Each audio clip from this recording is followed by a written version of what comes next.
Welcome to Life Mastery for Women, where I help you decode the struggles in your life in the areas of health, wealth, relationships, and spirituality with mind mastery, emotional management, and meditation.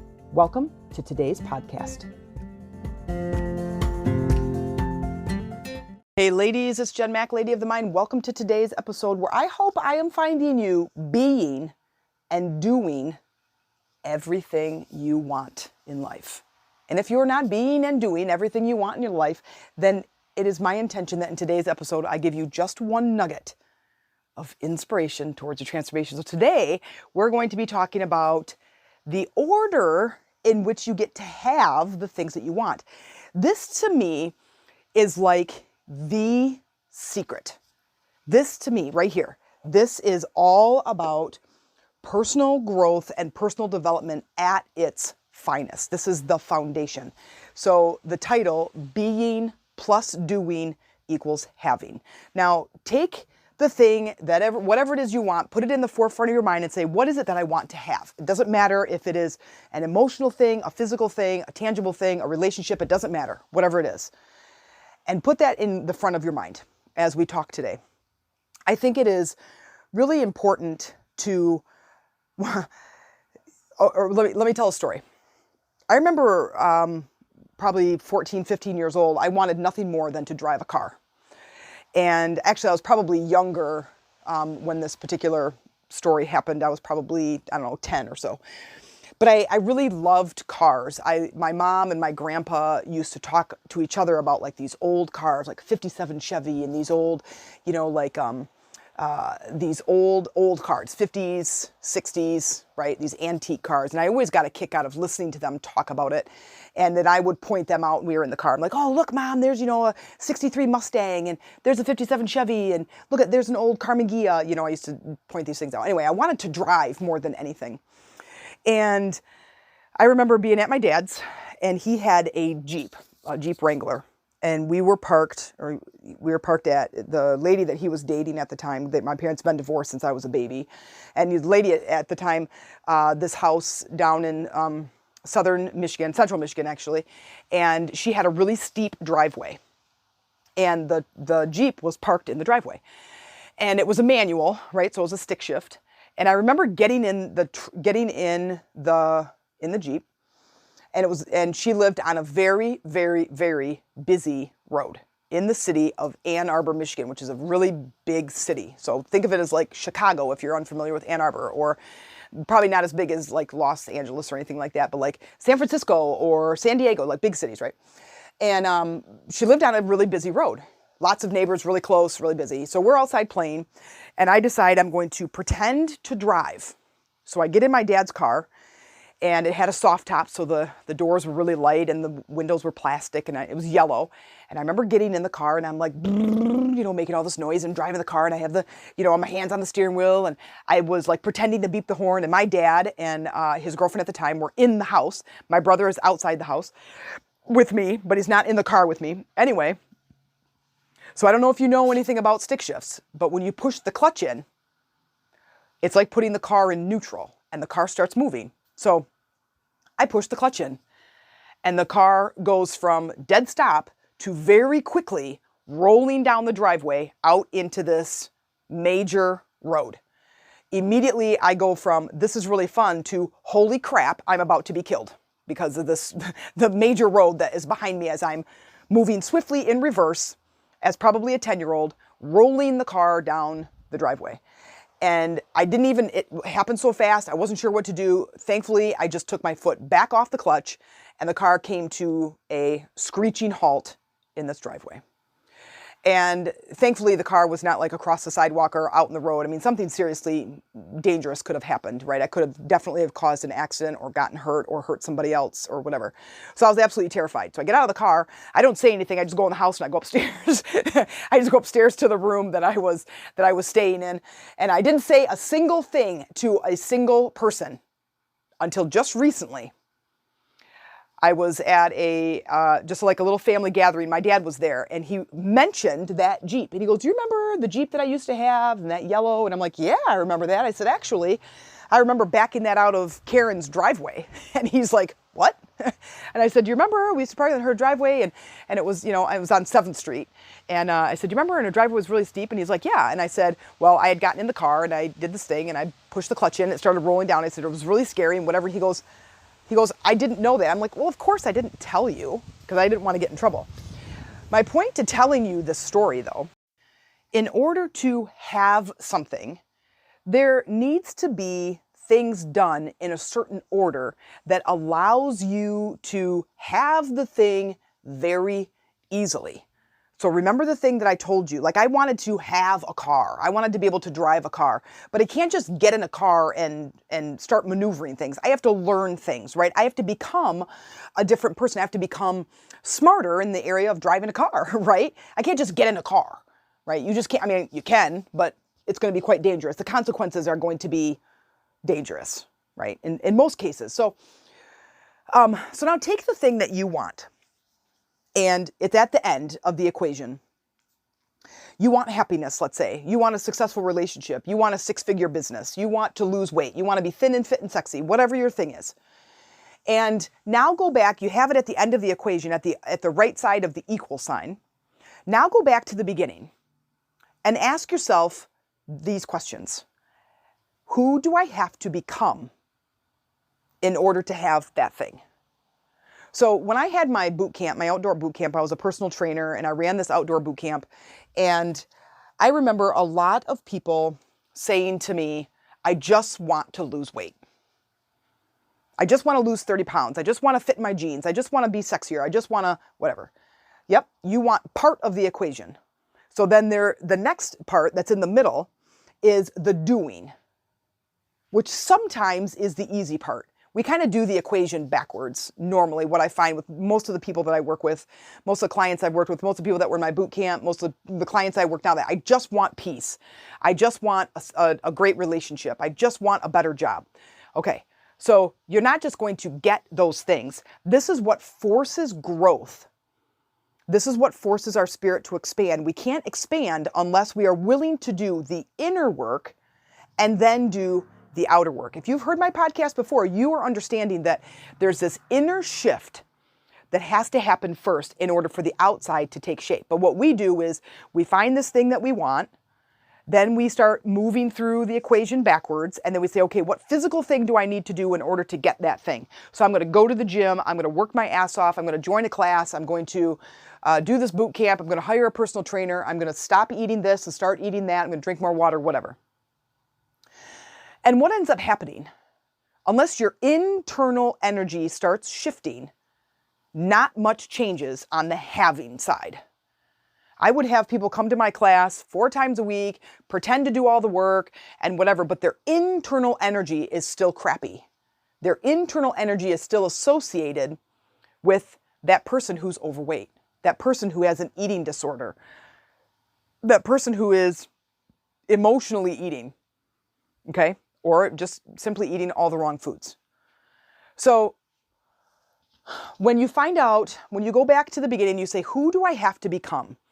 So this is a really fun exercise. And this really, really helps with changing the core of you. Because remember, if you've listened to me often, when we start working at this energy level, when we start taking our thoughts and pointing them inward, and we start working at this energy level, the outside starts shifting at like enormous speeds. And I wish that I could have I did it kind of indirectly and they weren't aware of it, but I did a, what's it called? Where you like compare two people or people, whatever. You compare 2 things side by side. And one person comes in, one woman comes in, 35 years old, wants to lose 50 pounds, and she comes in 4 days a week, works really hard. And I would say within 6 months, hardly lost maybe 10 pounds or something. Did get stronger, more flexible and stuff, but didn't really lose the fat that she was wanting. This other woman, also 35, comes in, same exact weight on the scale, and in 6 months loses 80 pounds. Thin, fit, sexy, holy moly, right? What was the difference? My main difference between the two is their mindset, their energy, the people that they became on this journey. The one girl was still like, I'm doing anything I want on the weekends. She kind of had like this college student mentality. I can do anything I want. I can eat anything I want. I'm going to binge eat. I got friends coming up. I'm going to drink beer, eat burgers, eat fries, do whatever. And then she was like puking in my class on Monday. And she never changed that internal character, that internal avatar of who that person is. If you are, 240 pounds, and you want to lose 50 pounds or 80 pounds or whatever, and you want to get down to somebody who is 165 pounds, then you have to ask yourself, at the beginning stage of this equation, you have to ask yourself, what does this person do? Like, how are they? What kind of person is at this 165? What kind of person has that body that I want? That thin, fit, sexy body. What kind of person? And I say, think about how they would think. How do they think about food? What kind of foods do they eat? How do they take care of their body? How do they think about their body? And try to figure out, get in the head of that avatar. No matter what it is you want. Now take money. I want to build a 6-figure business. Okay, so now I have to think of somebody who, even if it's just in my mind, and I say, okay, here's a woman who has a 6-figure business. Okay? And let's say she's a coach, just like I am. She's a coach. She's a public speaker. She's a retreat leader. She does group coaching programs. She has an online presence. And so what kind of person is she? She's organized. She's got the ambition, the determination. She has the things in place. She's overcome fear and obstacles. She is a person who thinks about money differently than I do. Because maybe I spend every cent that comes my way. I go right off to the store and spend it like it's burning a hole in my pocket. Well, if I'm that person and I look at this person over here that says, I have a 6-figure business, and no, I don't spend money like that. This is how I manage my money. This is what I do. This is the money I put back into my business. This is how I serve my client. This is how I build my relationships with my client. This is what I do to build my business. And then I look over here and I look at myself and I go, okay, so what things do I need to change? I need to stop spending the money like a lunatic when it comes my way, right? So now I go, okay, am I willing to change that? Yes or no? We can all figure out those parts of the avatar and ask ourselves, what kind of person is that has that thing that I want? If I wanted to lose 50 pounds, if I wanted to get down to 135, let's say, or 145 or something like that, and then here's this person that's 250 pounds, I want to lose 100 pounds, and I ask myself, what kind of person, how do they relate to food? How do they relate to their body? And they say, well, they probably appreciate their body because they're probably eating fruits and vegetables, they're exercising, they love themselves. And I go, I don't love myself. I don't care about my body. I just want my body to be thinner and fitter. If you're not willing to change some of those things that are the glaringly obvious things about the having of the desire, you are never going to change because you're never going to have it. And if you do have it, you're not going to have it for very long. I had a guy that was in my boot camp, and he was hardworking. He was a beast in my boot camp. And he would lose a ton of weight. When I first started, I had like the Biggest Loser type boot camp, and they would join the program. It was like $100 for an 8-week program or 12-week program or whatever it was. I don't remember now, and I would have all this nutrition, and we'd have these workouts, and we would have these journaling topics where we'd sit and we would talk and try to get some of this lifestyle stuff changed. And he never came to that part, but he would work his tush off in class. And he would lose 50, 60 pounds. Easy, drop it. I mean, it was like melted off of him. And then it would be a couple months before I started my next one.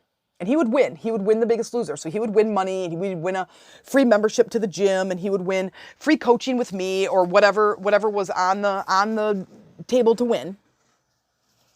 And then it'd be a couple months, I'd start my class again, and I'll be gol darned if he doesn't show up again having gained all that weight back. And I'm like, dude, what is happening? Well, it didn't dawn on me. You can do enough work to force the change, but you're not going to sustain it, which is just like all the people, all in all. I mean, the percentage is so stupidly high. but all of the people who have won millions of dollars in the lottery, that 2 years later, the money is gone and they are in a worse state than they were before the money. That most of them, it's like 70% of people who win the lottery. The percentage is so stupidly high. 70% of the people who win wish they hadn't. And I used to tell Bob, who's my oldest son, I used to tell him all the time, because he'd be like, I just wish I could make more money. And I said, making more money is not going to change the problem. It's not going to solve the problem. You have to manage your money. And in managing your money is where the success is going to come. So now going back to our original state, okay, going back to the equation. Who do I have to become? That is the most important question you can ask yourself. What do you want? You want better kids? Who do I have to become who has better kids? You want a better job? Who do I have to become to get that job or to get a better job? Who do I have to become to lose 30, 40, 50 pounds? Who do I have to become to make more money? When you start asking those questions, that, my friend, is when shit starts getting real. Because when that starts getting real, that's when things start moving. Here's what's the next step. If we do it the right way, if we do things the right way, if we ask ourselves, who do I have to become? And you're in agreement with becoming that person, then the doing is easy. Isn't that fascinating? The doing becomes easy. So watch this. You want to lose weight. Let's say you want to lose 70 pounds. And I ask you, who do you have to become in order to lose 70 pounds? And we come up with this big checklist. I have to be someone who loves myself. I have to be someone who can stop emotional eating. I have to be someone who respects food. I have to be someone who enjoys being with myself so I can go for walks or I can go kayaking or I can go hiking or something that's going to help me move my body, right? I need to be somebody who values self-care over instant gratification of ice cream or pizza. And then I say, do you think you can become that person? Do you think you can start making shifts and changes? And I say, let's work on self-love. Let's just start there. Because when you love yourself, anything is possible. Anything. Anything. Isn't that amazing? If I love myself, anything is possible. You can't hate yourself into a loving relationship. You can't hate yourself into health. And you can't hate yourself into making a lot of money and contribution to the world. You just can't. They don't go together. But people think they do, but they just don't know. And maybe you didn't know until now. So when you find that checklist, even if it's just a weird couple of 3 things that says, I need to be someone who loves themselves. I need to be somebody who has self-respect. I need to be somebody who is more patient, like when you're talking about your kids or anybody. I need to be someone who's more patient. And I go, okay, do you want to do those top 3 things? And I say, okay, let's start working there. Instead of, well, wait, I thought I was losing weight. Oh, that's fine. Yeah, you can. You can start working out and you can start exercising. But the majority of your time is going to be spent doing these other 3 things because you're going to work at the energy level. You're going to start visualizing yourself as somebody who is smarter, more serious, less quick to respond or to react to things around you. Somebody who's improving their self-love so they can improve their relationship. And then you're like, well, wait, I thought I need to go to the gym. Yeah, you can go to the gym, but that comes later. I mean, that you can do this simultaneously. Of course, you can start working on this stuff too, but this is like 80% of the work is this internal dialogue, this internal relationship that you have with yourself. And as soon as that starts shifting, your relationships outward, your experience outward shifts drastically. Because there are so many times where I've worked with people in different environments where they're like, I just wish I could make more money. I just wish that they would give me a raise and I wish they'd appreciate me more. And my question is, where do you appreciate you? I wish that he would be more grateful at things I do. Where do you need to be more grateful? Where do you need to be more appreciative? Do you take pride in your work? No. Maybe you should. And the next thing you know, 3 weeks later, really short periods of time. Hey, Jen, you're never going to guess what happened. I got a promotion. I got a raise. It is, and it doesn't surprise me. When we start working at this energy level, this is when stuff starts getting real, okay?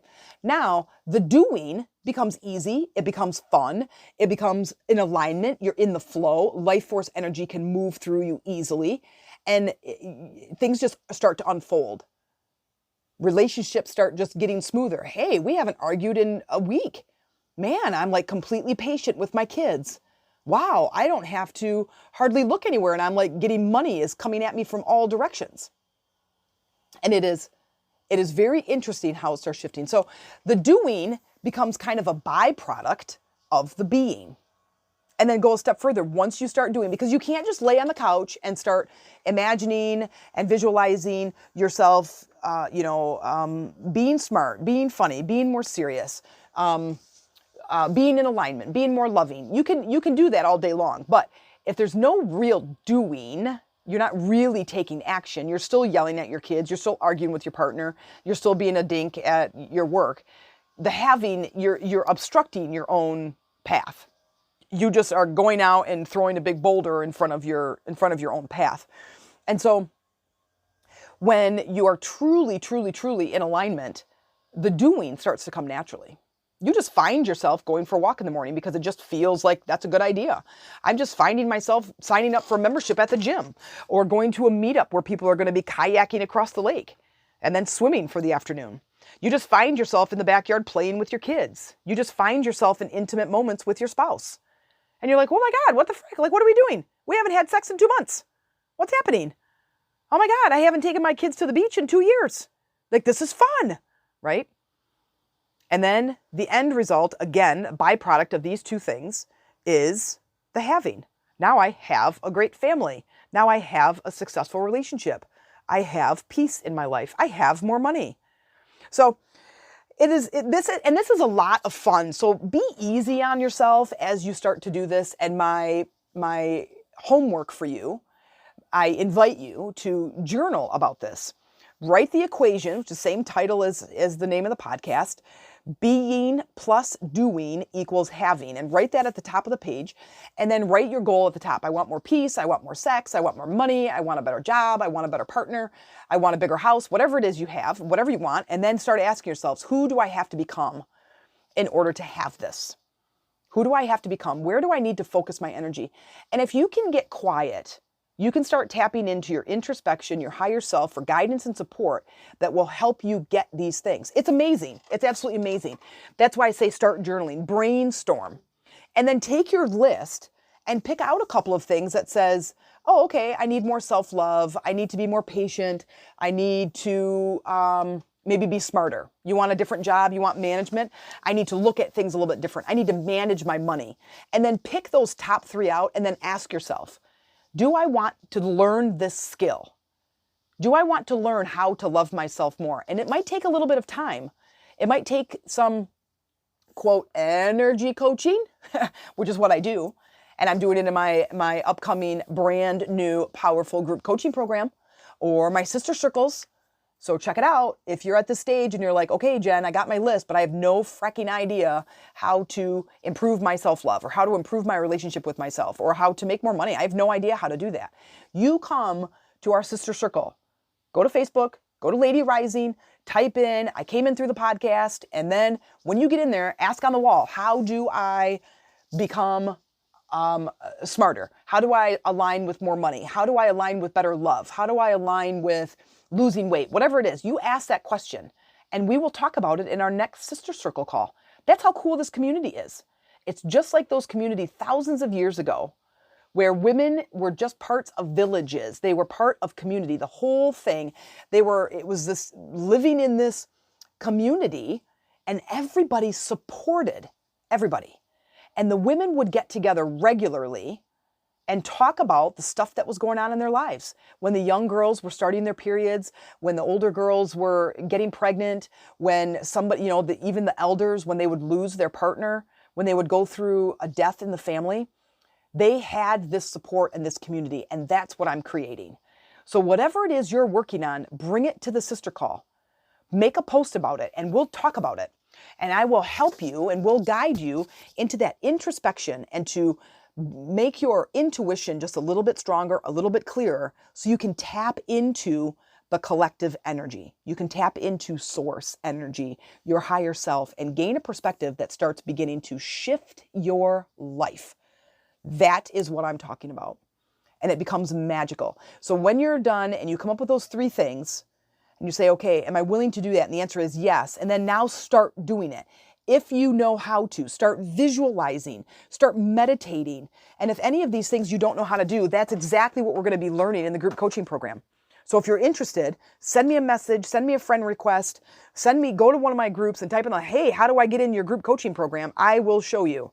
And there are lots of ways to get in where finances should not be an issue. If this is something you want, this is something I can help you with. I promise you that.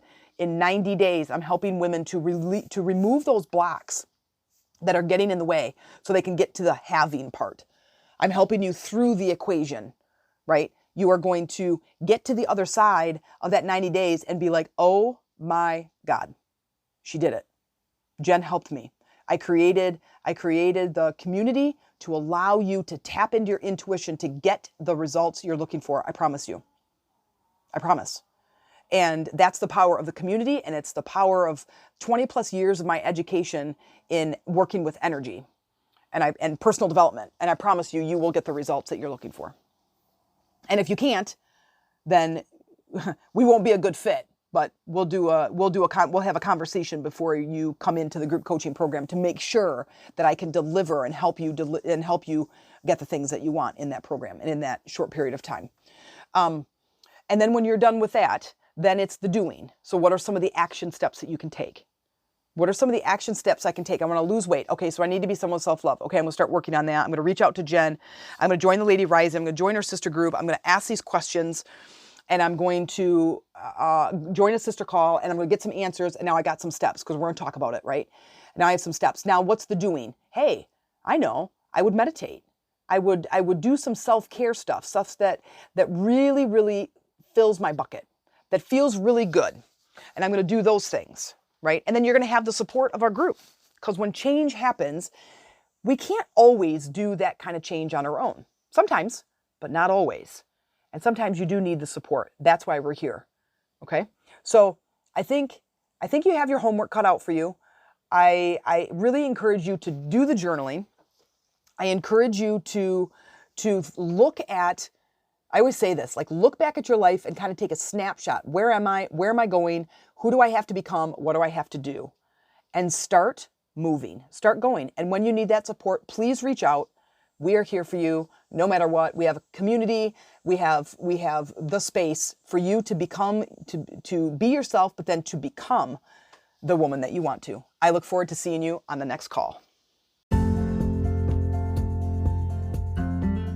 If you liked this episode and you look forward to future episodes and are really looking for a community to help support you with implementing the tools that we're talking about in this podcast, please consider joining our online sister community called Lady Rising on Facebook, where we focus on that spiritual support and connection, just like in today's episode. I hope you'll join us. Go to Facebook, type in Lady Rising, and tell me you came in through the podcast.